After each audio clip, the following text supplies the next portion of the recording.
Bring out the town hall. Look what we got here. We got a Dougy Town Hall. Dougy Town Hall, December 3rd. Let's check it out. What you got there, nutty boy? This is a deli chicken salad. Good, everybody. It is just coming up on 2 o'clock, and Yeah, okay. as I look out my window, it is a blue sky and with some clouds. So hope you're having a really good day and you're staying warm. And The $400,000 man. Look at it. Look at where he is today.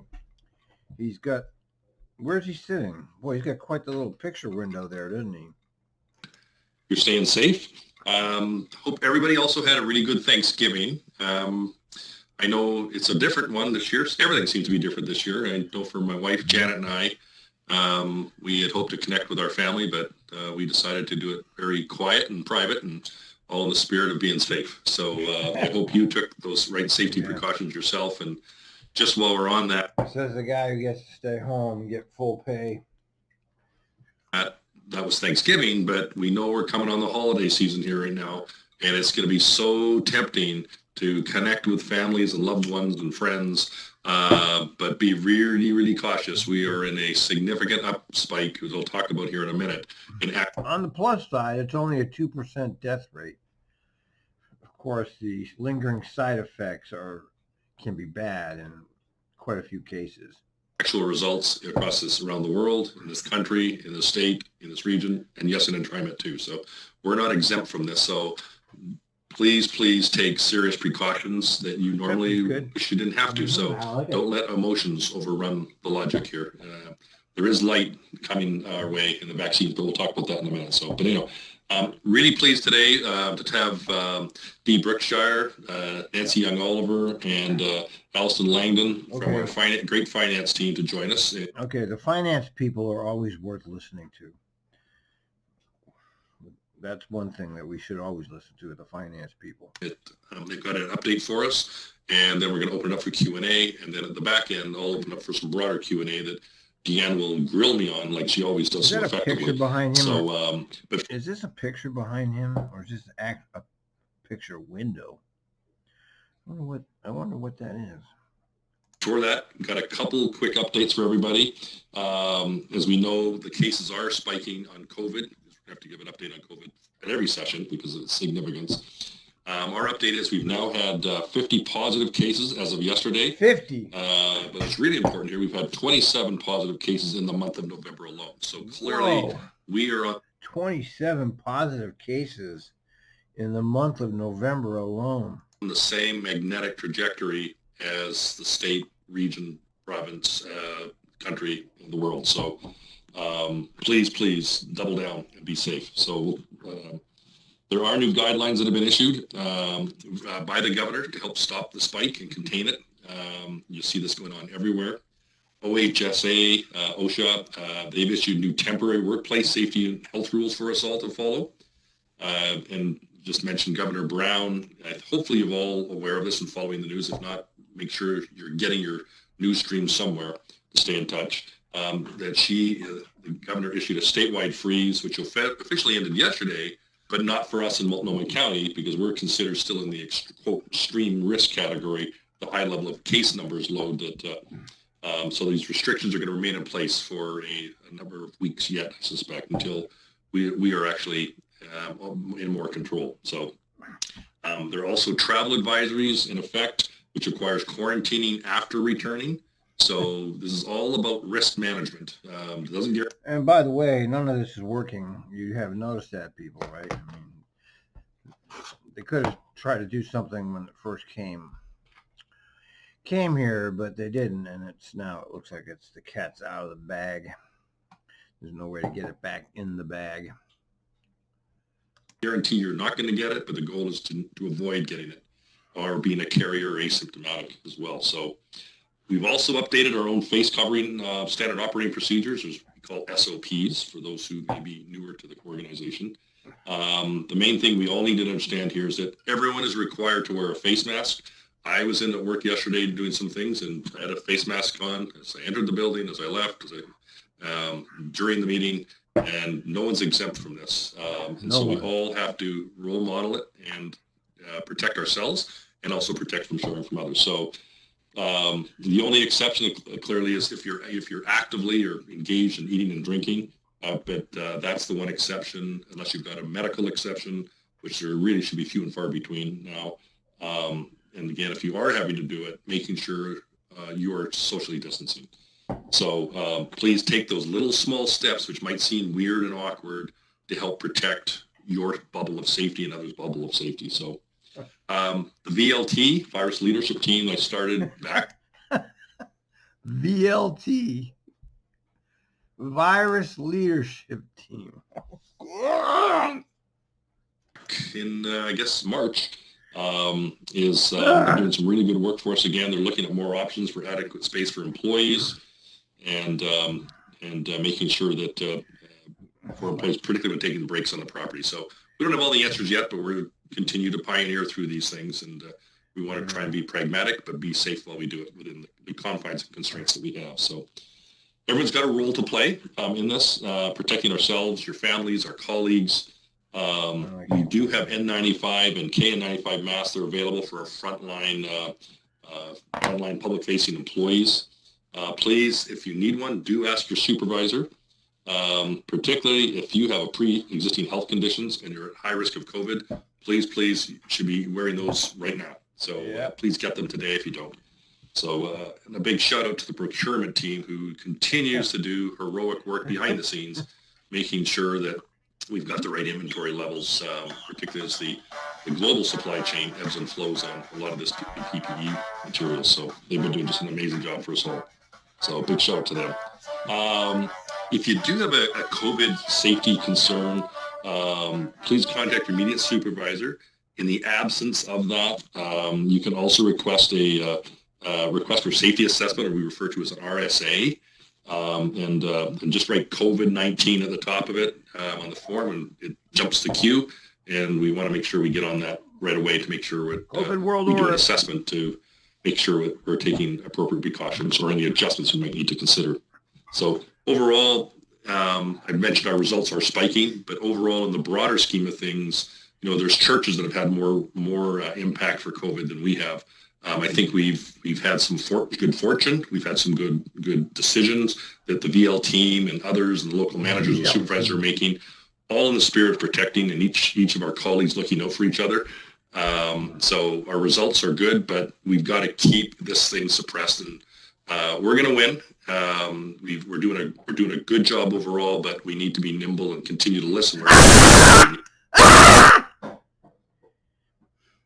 He just said the word, man. He said the fucking word, nimble. Don't ever say that word.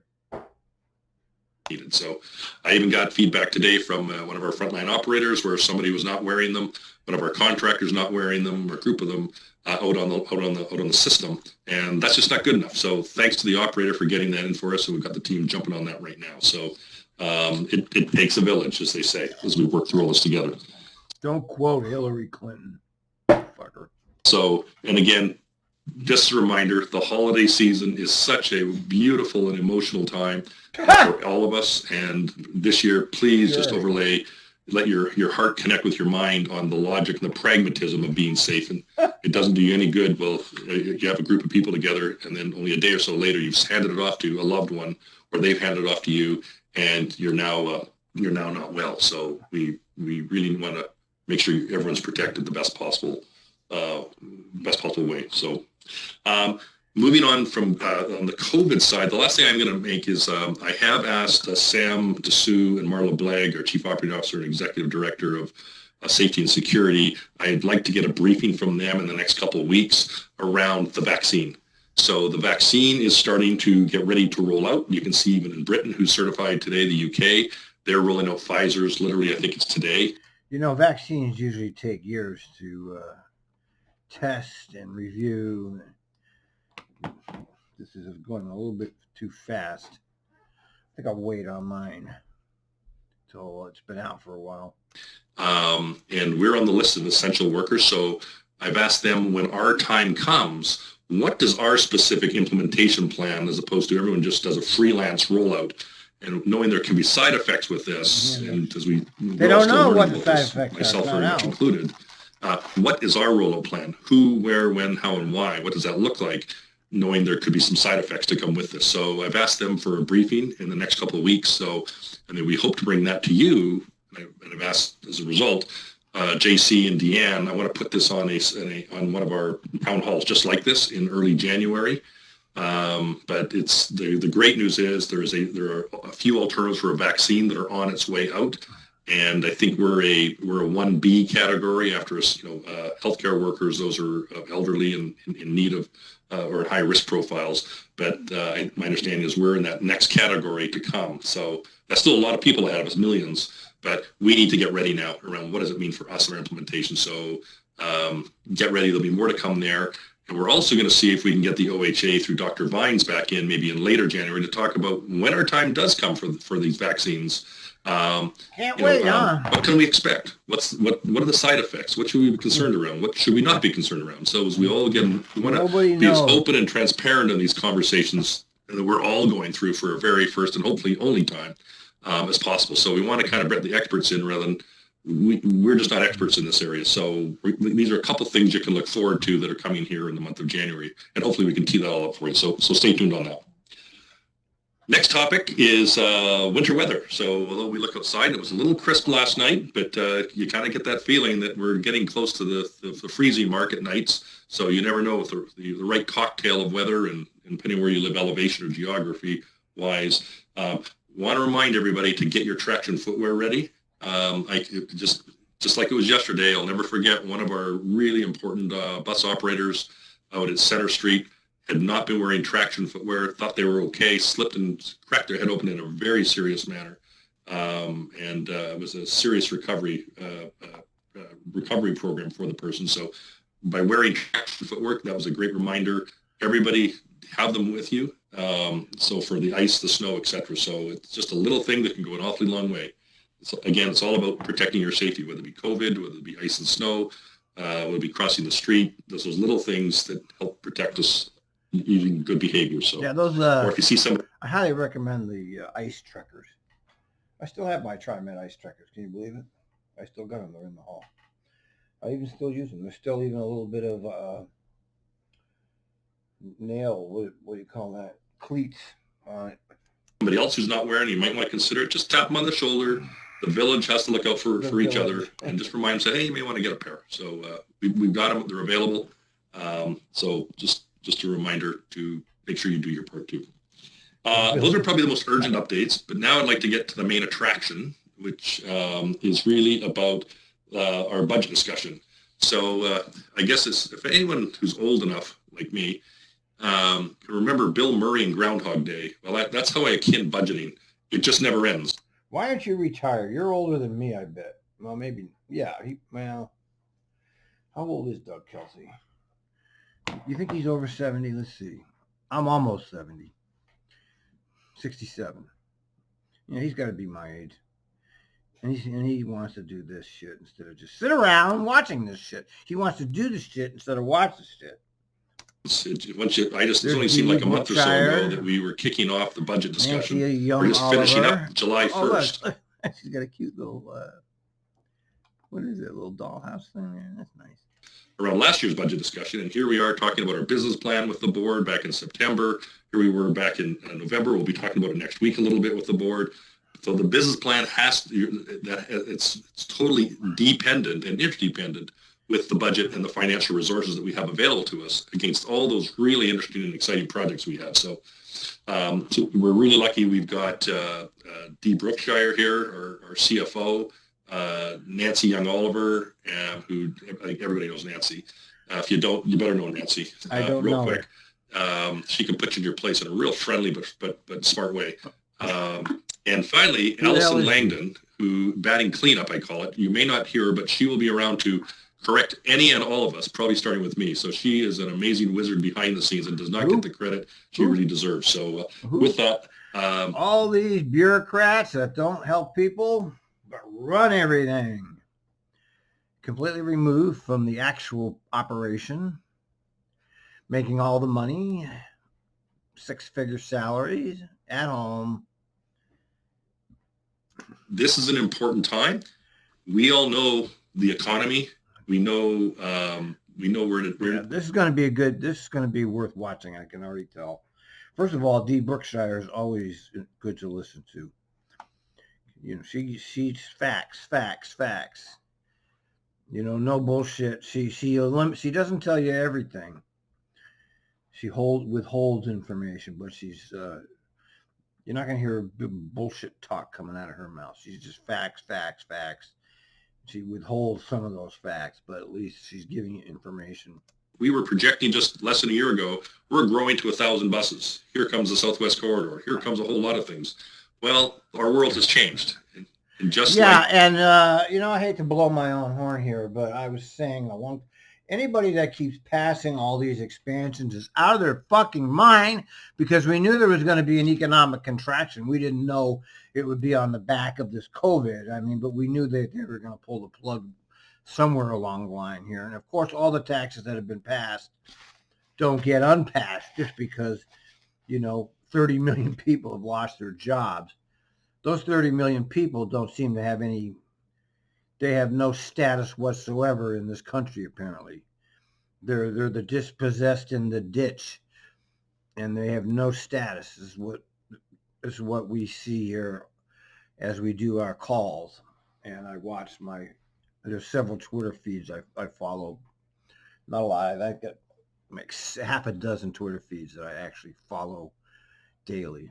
And what you see is at the collapse of a civilization, 10% of the country is literally dying. And the other 90%, some of us like myself and we're aware of it, but we don't know what to do about it. Well, we can't do anything about it. But then you see the Red House thing going on in Portland, and they're doing something. So congratulations to them. People have to stand up at some point here. You can't just let them roll you over. If you're going to be evicted due to no fault of your own, you had a job that you lost your job due to this COVID nonsense, the government decides to just abandon you, then the government has given you a death sentence. Okay, they haven't given you anything, and here you are getting evicted you're getting a death sentence, basically. Out here, you have no place to live. That's a death sentence. Now, I wouldn't allow that to happen to me. I would look at it quite simply as, well, this is the end of the line, I guess. This is what the world has done to me. It's over for me as a human being. And you have to go down, man. You just have to go down. It's nothing to fear. Death is nothing to fear. It happens to everybody. You don't want to be stepped on, though. You got to go down as a human being, not as a cow. Sailing or anything, a sporting event or any other event, when the conditions change, we need to change too. To continue into dead wind as a sailboat is not a smart thing. So we'll be updating a lot of things here. So the processes we're going through, whether it be capital, operating, or debt ceiling, things of that nature are really important, but they're all relative to the financial oxygen we bring in from the different revenue streams we have available, because that really dictates how much we have to play with. So with that, I'm going to turn it over to Dee right now, and then I think shortly it'll be over to Nancy, and we're going to open it up for questions. Dee. Thank you, Doug. I just want to take a moment to say, and Doug just laid it out very, very well in terms of the challenges that we're all facing, but this may be one of the most challenging budget processes ever. And this is different than the recessionary periods of 8, 9, and 10. But I did want to take a moment to thank you in advance for your help and cooperation in making this a successful budget event. And yes, we all agree, it does seem like budgets are perpetual here, but I think that you'll be pleased with what Allison and Nancy have laid out. So now I'll turn it over to our experts, Nancy, our Director of Budgets and Grants, and Allison. Nancy? All right. Great. Happy afternoon, everyone. I'm going to take a moment here to share my screen with you as we prepared. And while you bring this up, Nancy, I want everyone to look over Nancy's left-hand shoulder at the dollhouse.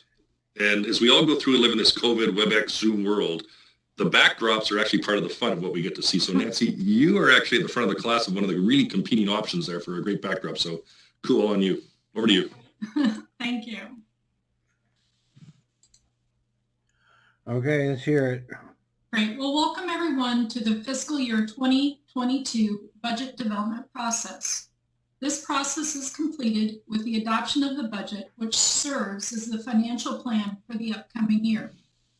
Budget development is an annual process that requires approximately 9 months of work, passing through 6 different versions. 3 of those versions are made available to the public, and you're familiar with them, the proposed, approved, and adopted budget. The budget department started the fiscal year 2022 budget development process at the beginning of October by resetting last year's adopted budget back to baseline. What I mean by that is that we've updated all the zero-based budgeted line items. Those are items that are set in contract or are diesel fuel or utilities. And by removing any of the one-time only approvals from the prior year that had an end date of June 30th or prior. This town hall kickoff meeting serves to notify you that it's now your turn to contribute in the budget process. We know this is going to be bad, okay? Now, we know what's going to happen here. Well, let's not jump the gun. Let's see what happens before I start yakking away and make myself look stupid. The fiscal year 2022 covers the time period of July 1st, 2021 through June 30th of 2022. In order to successfully develop the budget, we work with each division through their designated budget coordinator. The budget coordinators serve as a single point of contact between your division and the budget department. The budget coordinator is the individual responsible for coordinating their divisions, including the operating and capital budget, submittals, and all other budget updates to the budget team according to the budget calendar. You get to work through your division's designated budget coordinator. Bureaucracy! Budget coordinators are as listed on the screen by division. Now, one of the things that you may notice is that Brett Rogers here, I don't know if he got the short straw or the long straw on this, but he is responsible for the 2 biggest divisions and the Chief Operating Officer's division. So we ask for your patience for Brett this Who year. are these you people? notice that he what is also this has an nonsense? assistant for each one of those divisions in helping us complete Okay. the budget document itself. It's important to understand that your budget administrator is Allison Lincoln. Allison is not only the person leading the budget process in the development of all 6 budget versions, but she also trains and provides assistance to the budget coordinators on how to prepare all the various budget forms. Allison also conducts the first review and approval of the budget requests, those things called BUD 5s. Now, as a side note, Allison's been doing this for over 2 decades, and she has experience in all the tricks to get requests into the budget without going through the approval process. So just know she's very well equipped to see through all those attempts. So good luck to all of you in trying to slip anything past her. And no, I do not mean that as a personal challenge. She's reading it off a script. Well, I guess you can. The budget forms are a document. They're a document, excuse me, and they document the changes to or request for things like personal services, additional M&S, changes in your zero-based budgeted items, changes with revenues and grant activities. And in each year, the fiscal year 2022 budget forms have been updated to capture the relevant information. So we ask you not to recycle prior year forms by just changing the date and resubmitting. Well, wait a minute. So this is like, this is not what I was expecting here. Okay, what we're seeing here is this kind of thing. They used to do this around a big table, okay? All these people would sit around, and this is a meeting between all of these people. This has nothing to do with actual people. This has to do with bureaucrats and their bureaucracy and dealing with bureaucracy and the method of bureaucracy. This has nothing to do with what we're interested in, which is real people in real life, like drivers and riders and, people, the real thing. Not this shit is this technocracy I'm always whining about. Dee alluded to, and Doug has also, we've experienced a loss of revenues resulting from the pandemic and the stay-at-home order. And all of those things have a direct effect on the amount of money that's available for any new requests. As such, your request should be limited to mission critical and or safety priorities. This is not a time to submit wish lists. Capital requests. You should have already submitted any capital requests to Mark Ashcraft. Now, if you've missed that window for submitting a capital request, the good news is that you will have another opportunity when we develop the fiscal year 2023 budget a year from now. Capital Each request. department director or each cost center is responsible for completing a department narrative.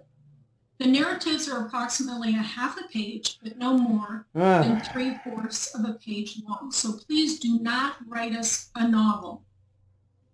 What that looks like is there's really 4 pieces to your department narratives.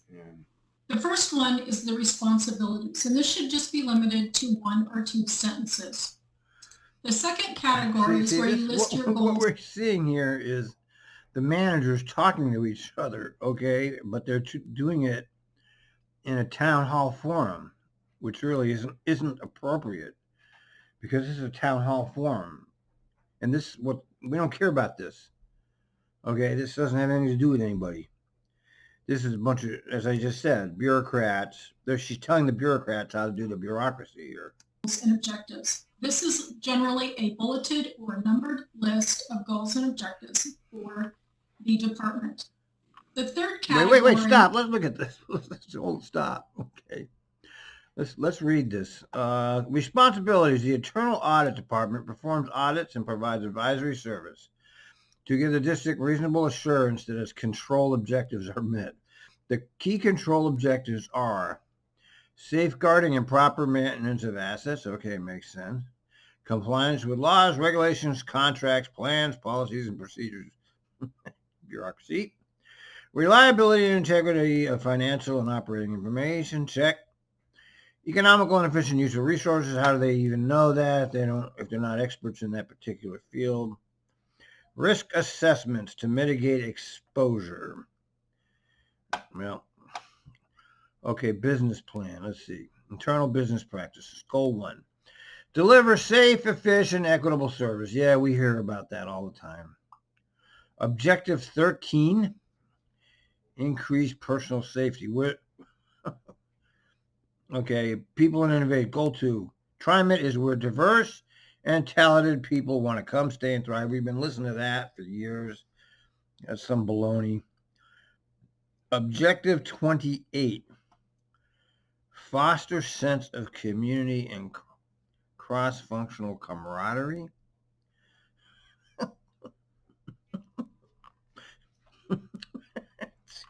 I'm sorry, this is hilarious. This is, you're... Financial, goal number 2, fiscally sound and compliant. Objective 33, manage financial performance within strategic plan guidelines. Performance measures, complete the projects identified. Jesus Christ.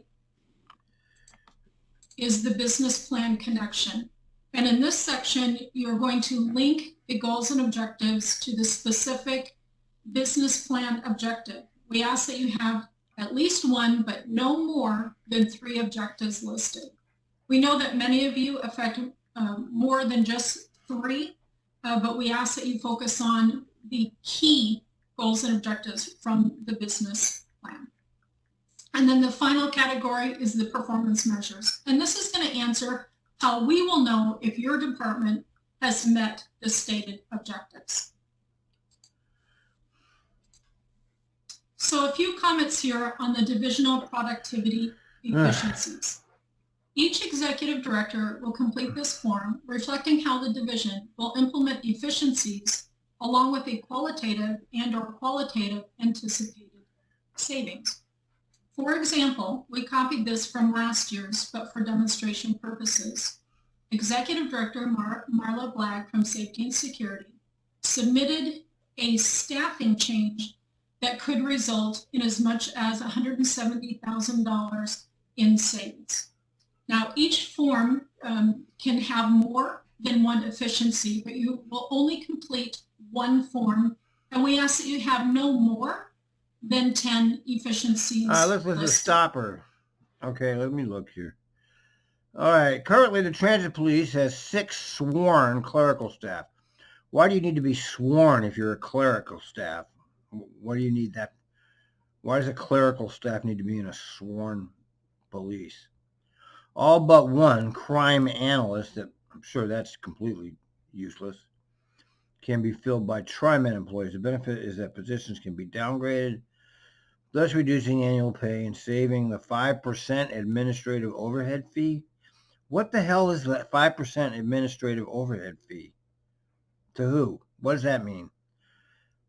By downgrading the positions and eliminating the administrative fee, approximately 30% of salary savings will occur annually.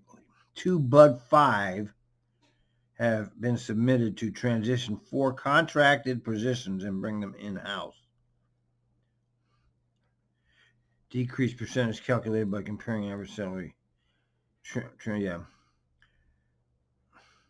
Yeah, the cops have a very sweet contract. Get rid of the cops.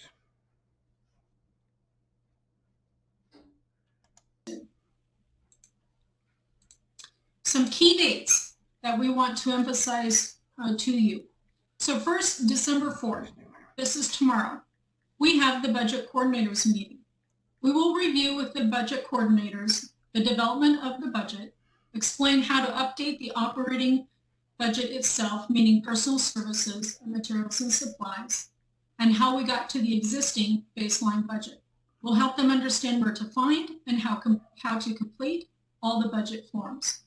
Now, the good news to you on this is that after tomorrow, you will be able to reach out to your budget coordinator for development of any fiscal 2022 requests. And again, this is not a time or free-for-all time to see what sticks. Any of those requests coming forward will need to be approved by the executive director once they've been vetted by the budget department. December 21st is a key important date to you. All budget requests are due from the budget coordinators to the budget department by December 21st. Now, we will accept them prior to that, but we won't accept them. Now, why is this on a town hall format? Why is this in town hall format? This has got nothing to do with the community of TriMet employees other than these bureaucrats. Why aren't you having your own Zoom meeting about this? Why are we listening to this?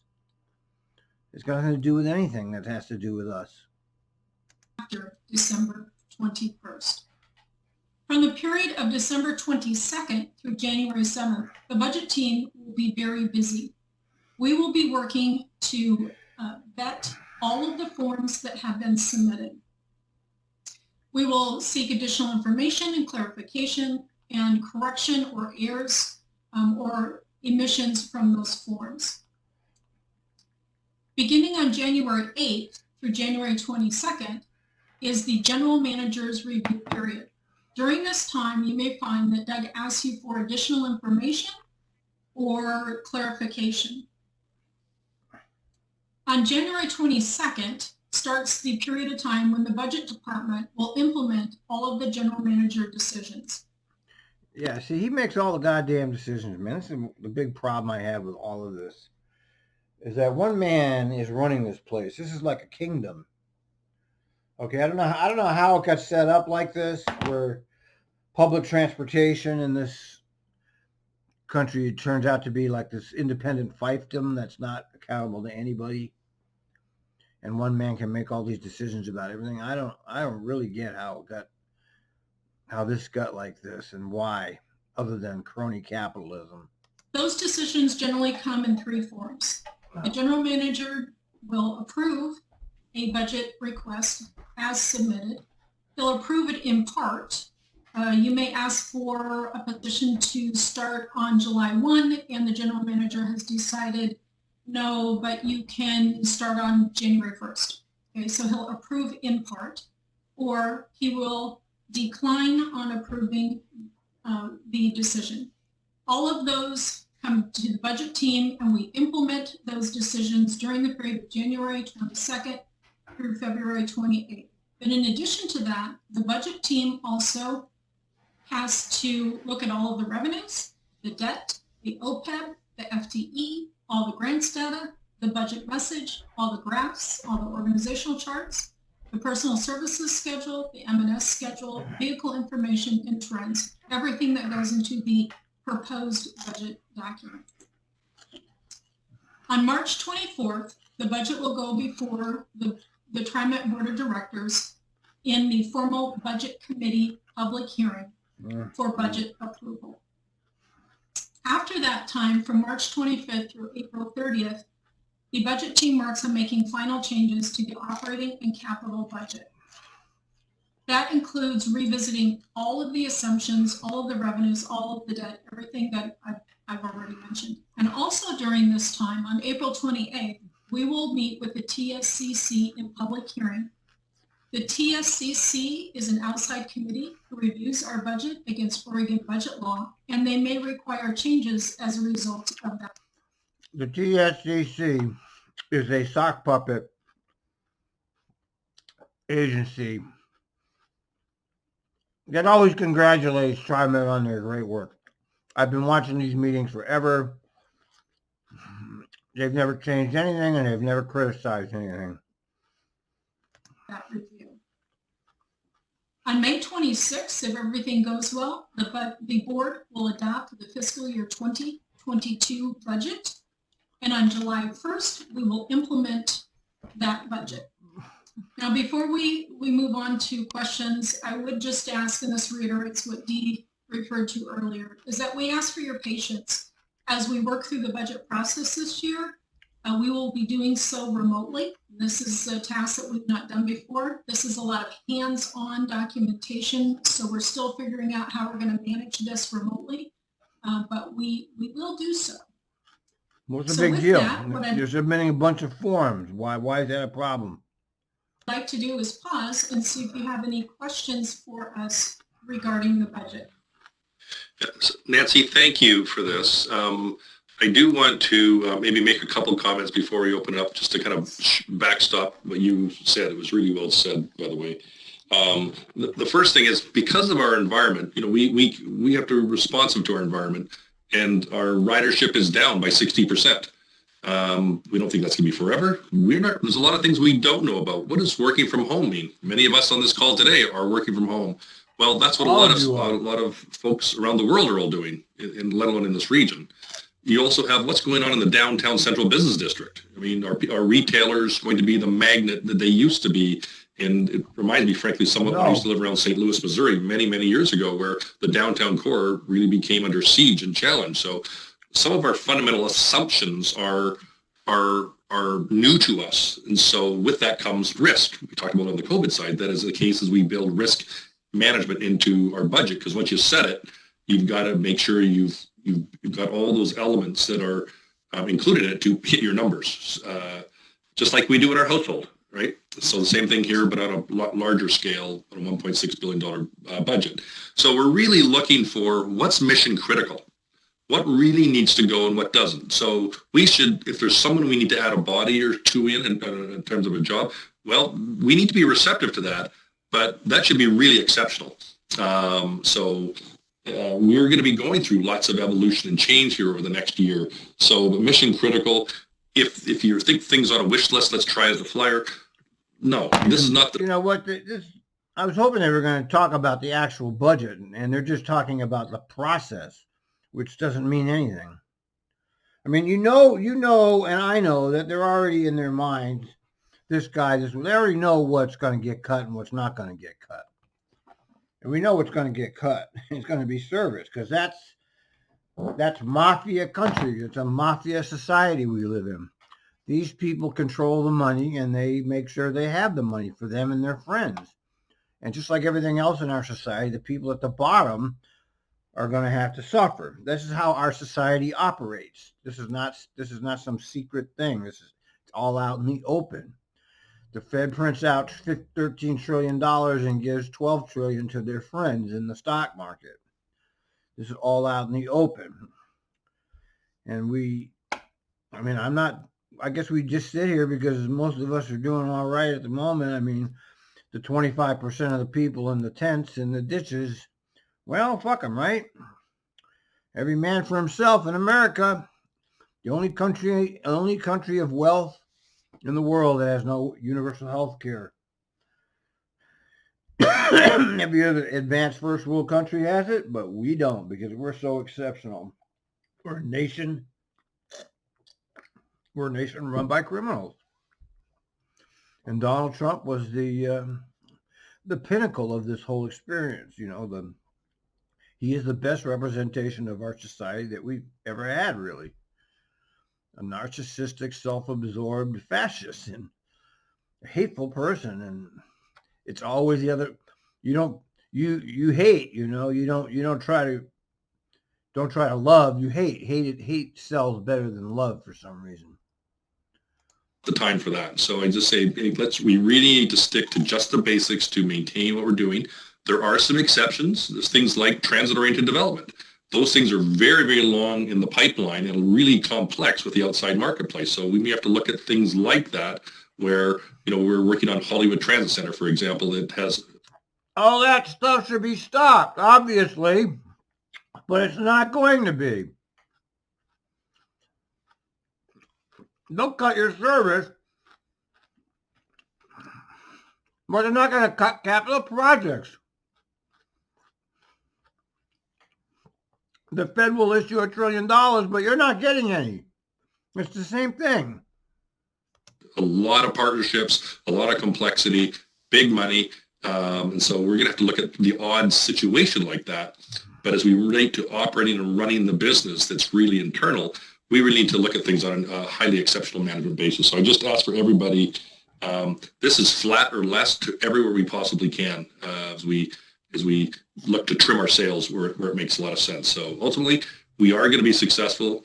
We're in a better financial situation despite we have our own challenges. I'd rather be in this transit agency in our financial situation compared to many others who are literally looking to, if you look at New York, cut all their service fundamentally by 40%, subways down, like cutting lines by 40%, not just hours. 40% of the lines may shut down. So things like that, others in a lot more severe state because their revenue streams are not as diverse, and a lot of them are tied to just sold sales tax. So you win with sales tax. Wrong. MTA in New York actually has an excuse. 50% of their operating revenue comes from fares. 50% of the operating revenue comes from fares. So when they say they're going to cut 50%, well, at least there's a logical basis for it. 50% of their operating revenue does come from the fares. Of course, New York is one of the most corrupt states in the country. Of course, they could come up with the money, but they're not going to because mafia society.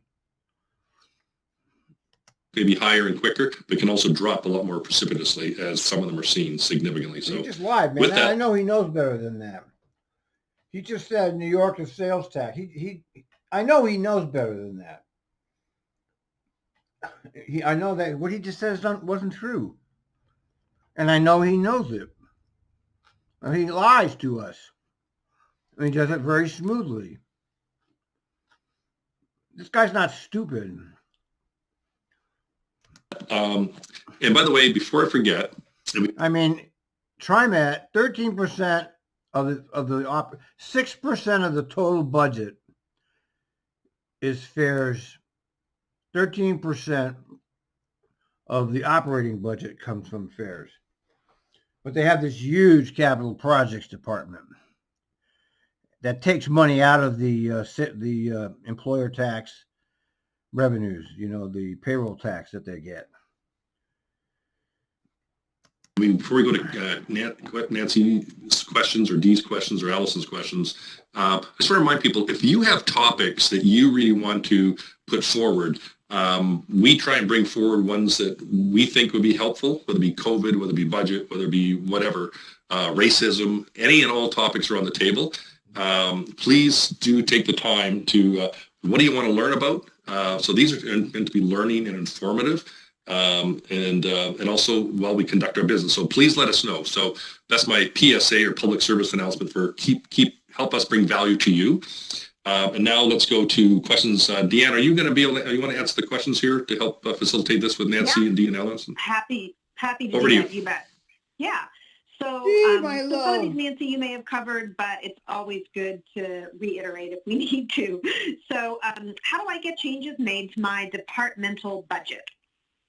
Great, that's a great question. And so for each of you who are responsible or have some responsibility over the department budget, which you all have a real role in adhering to the budget, you will work with your budget coordinator. Tomorrow, Allison is going to hand out to each budget coordinator their baseline budget. So as you're looking at the M&S, each department should be working with their budget coordinator to talk about where they want that money allocated by line item in their existing baseline budget.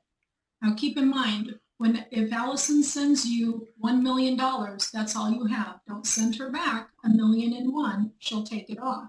Okay, so whatever she sends you, you send back to her, but it's your choice as to the line item that you place it on. And it should reflect your anticipated spending. Okay, once again, Okay. who cares? How It's will got folks nothing to do with the general TriMet community. This is all information for the bureaucracy. It's got nothing to do with us. know if their Bud 5 requests have been approved? Another good question. Once we receive all of the decisions back from the general manager, Allison creates a spreadsheet by division that lists, here's what you asked for compared to here's what got approved, and it comes with any notes from the general manager. That listing is provided to the divisional executive director and the budget coordinator. See how much So bureaucracy? that'll come later once we are done with the proposed budget and we're moving forward into the next versions. So you're looking at the March, April timeframe. Okay. Can folks turn in Bud 5 requests after the due date? No. I don't know what else to say. The answer is no. We have so much No. work to do. The answer is no. Okay, great. Where can folks find more information about the budget process? Yeah.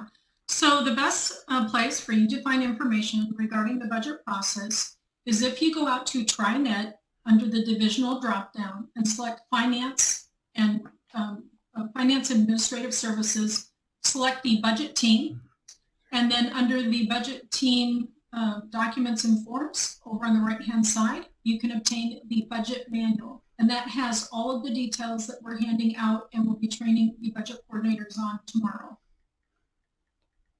Great. How do folks get a capital request into the budget?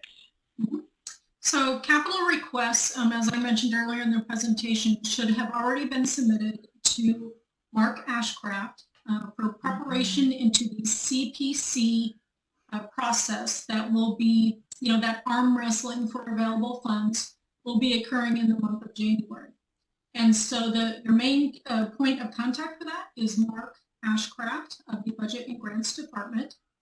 And he can assist you, show you where the forms are, and give you coaching on how to complete those forms. But it first starts with sponsorship from your executive director. Your executive director. Great. And then where can people go if they want to find a copy of the budget from the prior year? TriMet.org. So again, out on TriNet in the Finance and TriMet.org, you Administrative can have it. Services under the Budget and Grants Department is a quick link to the prior year adopted budget. But if you go into all forms and documents for the budget team, you can see all prior years proposed, approved, and adopted budgets. Okay. Some of these next questions are probably more general, more for Doug potentially. Question from employee about where will there be more service cuts in 2021? Wait. Yeah, let me tackle that maybe from a couple different lenses. I think we have to back up at the corporate level and say, well, we provide a lot of different types of services. So I think let's talk about each service type real quick. So if I look at West, I don't see West changing much. I think we're down 37% generally, and we never brought that back up when we had the 10% in for the bus service back in September. Obviously, West should be discontinued, but they've set it up. You see how they did it? They signed a 60-year these lying, cheating technocrats set it up so they couldn't get it. They made it so, look, we signed a 50-year contract. That's the corruption has been codified. You understand? They've codified the corruption so that they set it up so that they can't stop the corruption because it's set up to continue. September of this year, so I don't see West changing through the next fiscal year. If I look at paratransit, Lyft, and we fund Ride Connection, those are more on-demand services, so they've been down around the 70 percentile, so it's more variable in general. But we kept some of the cash there, so we're going to continue to monitor those to what the real needs are. But we don't leave money on the table there because we may need that for our financial resiliency. As if we go back, is one of the principles. So now let's come back to MAX and to the bus system, the conventional bus system. In terms of MAX, I don't see any change there next year. Of course not. In this fiscal cycle that's coming up. As it gets to the conventional bus, if we recall back in September, added 10% back on when we started COVID down to 80%, added 10% back on. We're about the 90% level now. We're going to see how people actually vote with their feet. So I've got a meeting coming up here this week or next week to review some of the planning assumptions, particularly on the bus side, through the upcoming sheet changes March, let alone September. So that one may be adjusted. I don't know if we'll keep to the 90% or not, but. Okay, he's saying no. Okay, listen to him closely. They're going to cut more. They should be doing the opposite. If they wanted to get people back on the service, they should be doubling or tripling the service and making everybody know that because of COVID and spacing requirements and reliability, we're going to triple our service on the street. That's how you get people back. But they're doing it the other direction. They're getting rid of service. And that's because it's a mafia country, you understand? He is not paid to keep that bus service going. He doesn't care about that bus service. That's something the citizens need. And the citizens are last in this country. Last. Not just to try manage every single aspect of our lives. When it comes to government, we are last. The government is there to service the elites, not us. And I don't know, people get it, some do. But what can we do about it? I don't know. We're locked into this. We're locked into this society of criminals are running the show. And what are we supposed to do about it? Nothing. We're stuck. We're like in a giant concentration camp. It's like we're stuck with this guy. He's going to do what he wants, and we don't have any say over it. Although we did have a little say. You voted no, thank heavens. That's what you say. Now they're going to do a rear end around you. They're going to get that money another way. The easiest way for these criminals to get your money is to get it from you by you saying yes to it, which is also, the votes are a joke. But I mean, the easiest way for them to steal your money is for morons to vote yes to tax increases. But if you don't do that, they do a rear end around you. They can just vote a law saying we're taking it, which is what the HB 217 was. We're just taking $5 billion out of your paychecks. And that's what they did. They just voted it in. And that's the mafia country. And they'll get that goddamn Southwest Corridor because that's a corrupt mafia-like enterprise and they want their money and they're going to find a way to get it. You watch. And CRC's back again after wasting $250 million. Nobody said a word about it. $250 million down the drain. Nothing, not a word about it. But all these people living in tents, too bad for you. Well, I need to see some of the data and the analysis first. But to me, it's a bit more use it or lose it. So that's not as much of a guarantee. But if we did, we'd fall back to the 80% level, in my humble opinion. And then keep watching. So I just told you they're going back down to 80%. So they're going to fuck you. All right. I knew that. Most of the people that follow this knew that. You are not part of their fucking criminal society. The capital projects will get 100% funding. And that shit's all unnecessary. It should be gone. But that's going to stay because that feeds the elites. And that's how this society works. Wake up. Our overall financial picture as to how that's going to unfold. Should further adjustments be needed? But And also, I think going in, the debt service, where the banks take off their criminal, the debt service, the so-called debt service, where that other criminal cult called the banking sector skims off the tax money for nothing. That's just skimming it for nothing. We issued some bonds, and now we're going to get 4% interest or whatever the hell it is for life. Another criminal enterprise. That's not going to be cut. The debt service will be paid in full. So, this is a criminal enterprise. I'm not just saying that because I'm hysterical. This is the lens of which I view all of government, and this all operates the same no matter where you go. It's the same type of operating procedure. And it would be we would assume the 80% at minimum, and would we keep 90 on the conventional bus side? Well, he's going to go 80. I answered that question. He just said they're going to go 80%. He didn't. He tried to. We heard him. Okay, he never tells you the truth. He's always splitting hairs. He just said they're going to go down to 80. And the service is already packed, and they don't have enough room on every bus. The bus transit is done in this country. Okay, it's finished. It's finished. That's because the oligarchy let you die. It's not like there wasn't any money. The Congress just passed the military budget. No problem. Here's your money. $800 billion. Here, take it. But you people on the stroke, nothing. So it's a choice. This is intentional. You don't count. Just remember this. You have to understand this point because this is the most important point. And on that, let's do a little more. Just one type of service, I think. Got it. Okay. We did have a chat box question about the travel quarantine, and they want to know if the travel quarantine is required or recommended. I don't know if you know that offhand or if there's anybody that's participating and wants to message the host on that. We can. Yeah, I'd like to phone a friend, or I got to find a friend first, I guess. So,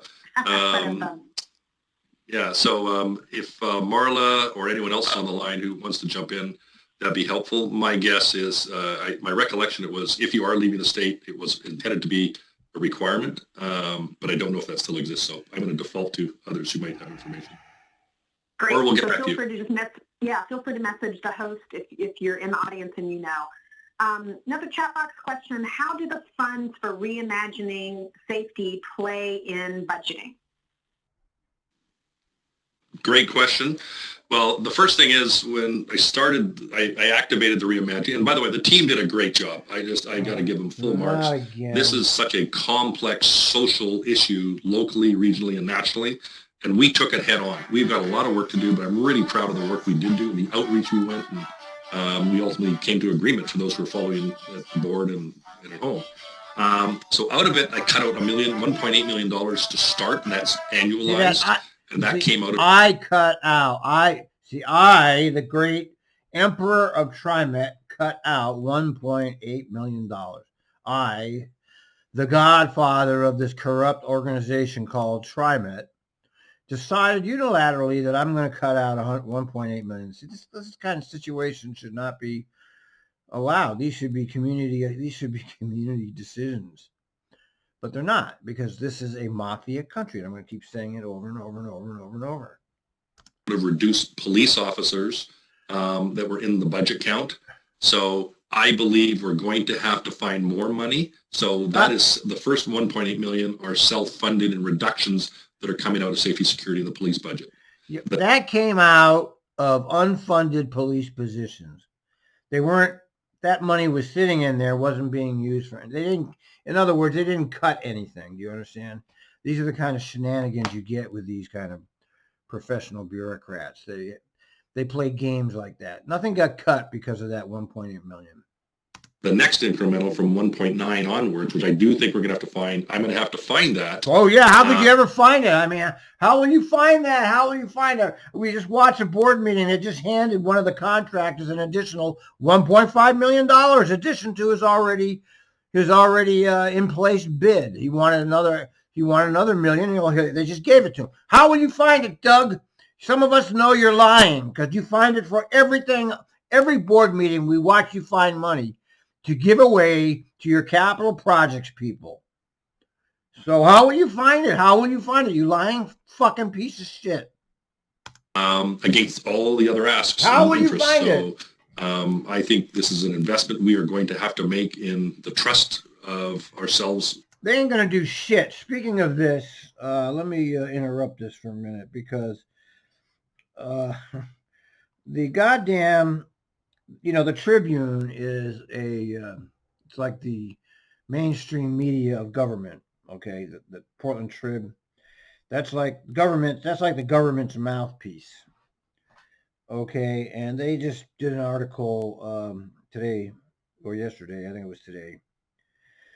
And here's the article. TriMet weighs politically charged transit safety change. Half of all riders want transit police. New research presented to the board of directors. See, this really aggravates me because they're lying. Okay, this is a lie.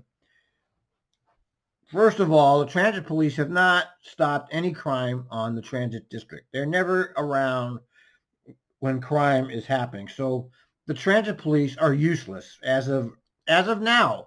Before reimagining anything, they're useless. Now let me just read this little part because this is what really burns me, man. The division has been heavily criticized by activists who say the officers focus on people of color and make members of marginalized communities fearful. Responding to such criticisms, the Portland City Council voted to pull the police out of the division. Yeah, and what they do, they put it in the sheriff. So they didn't do anything. They just went from one police station to the other. They didn't actually change anything. But the research presented to them by the way, DHM, who does all of the government surveys for all of the governments in Portland, completely unreliable. The surveys are very misleading. It's not like yes, no, or don't know. They're always worded to give multiple answers that the TriMet wants. They're not genuine surveys. The research presented to the board paints a more complicated picture. It suggests a high level of support for transit police among TriMet riders. It's not true. It's not true. According to DHM research, a lack of transit police makes half the riders feel unsafe. I don't believe it. The percentage is higher for blacks. 67% of blacks want transit police, according to DHM. 58% of non-English speaking want transit police. I don't believe this. Only 24% said the transit police make them feel unsafe. I don't believe it. I just don't believe it. They're lying. They're like Trump. They're making it up. They fudged the survey to get the results they wanted. It's a lie. This is just a lie. They're just lying. I know that I'm right about this. They're lying. That's what they do. They're just like Donald Trump. They make things up to suit what they want the public to think. Amongst ourselves and in the region as well. But that's going to take some time to actually understand what is the amounts, where the amounts, and the value of the amounts. So I'm just not going to allocate money blindly, but I think we will have to grow into this over time. But it'll be something probably more than $1.8 million. And we're also going to try and leverage some of the money. If you looked at some of the strategies, was we're going to try and even go assess over the next year or so a foundation. So this is new for this industry. So what the fuck are you talking about, a foundation? What the fuck are you talking about? Okay, what the fuck are you talking about, a foundation? The TriMet Foundation. I've had enough of this for one day. I can't take his bullshit anymore. I'll finish it up another day.